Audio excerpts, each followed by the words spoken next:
जीवन में अगर समस्या का समाधान मिल जाए तो जीवन आसान हो जाता है। साथ ही जीवन में ऐसी कोई भी समस्या नहीं है जिसका कोई समाधान ना हो।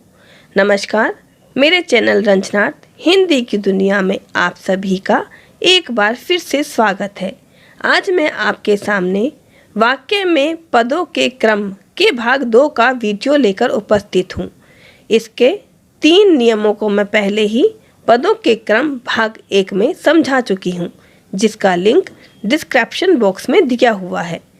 इसका चौथा नियम, यदि वाक्य में क्रिया के 2 कर्म हों तो गौण कर्म जो कि सजीव होता है पहले तथा मुख्य कर्म जो कि निर्जीव होता है बाद में लिखा जाता है। जैसे रमन अपनी पुत्री को गणित पढ़ाता है। यहाँ पर रमन करता है, वह किसको पढ़ा रहा है यह महत्वपूर्ण नहीं है, इसीलिए यह गौण कर्म है। परंतु क्या पढ़ा रहा है यह महत्वपूर्ण है, इसीलिए यहाँ पर यह कर्म मुख्य होगा।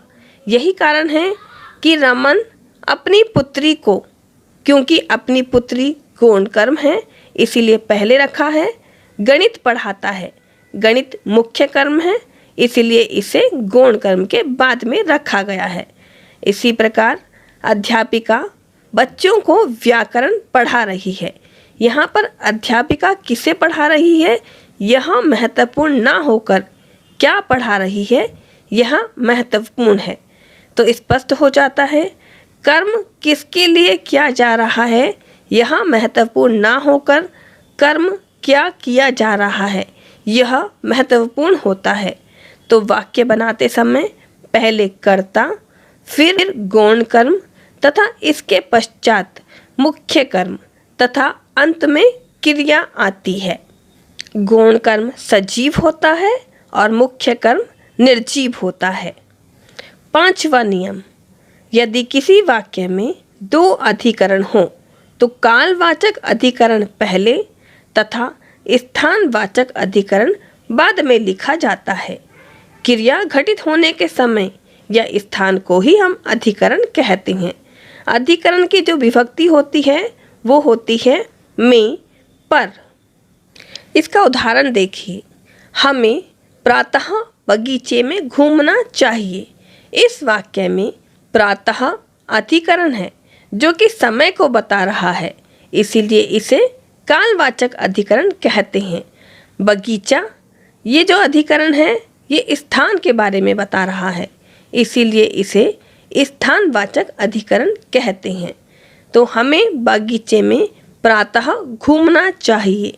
अगर हम वाक्य को इस तरह से लिखते हैं तो यह व्याकरणिक दृष्टि से अशुद्ध हो जाएगा, इसीलिए हमें प्रातः बगीचे में घूमना चाहिए ही लिखना होगा।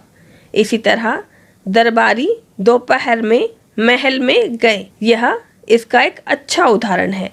दरबारी कब गए महल में? दोपहर में। कहाँ गए? महल में गए।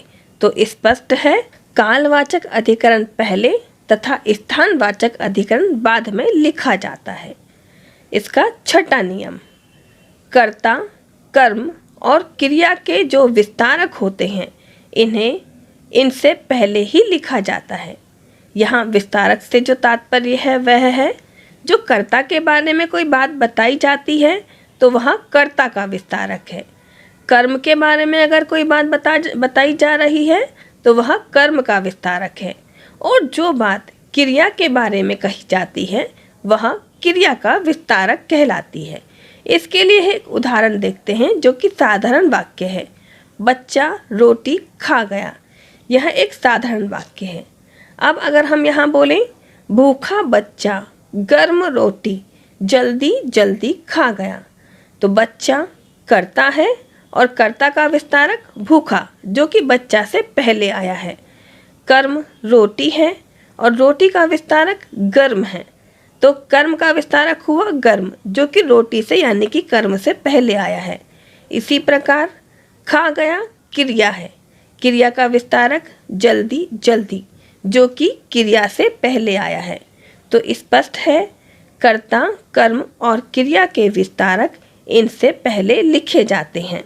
इस तरह से आप सभी को वाक्य में पदों के क्रम के 6 नियम भली भांति समझ में आए होंगे। अब इसके बाकी जो नियम हैं उनके लिए मैं अगला वीडियो वाक्य में पदों के क्रम भाग 3 लेकर जल्दी ही उपस्थित रहूंगी। धन्यवाद।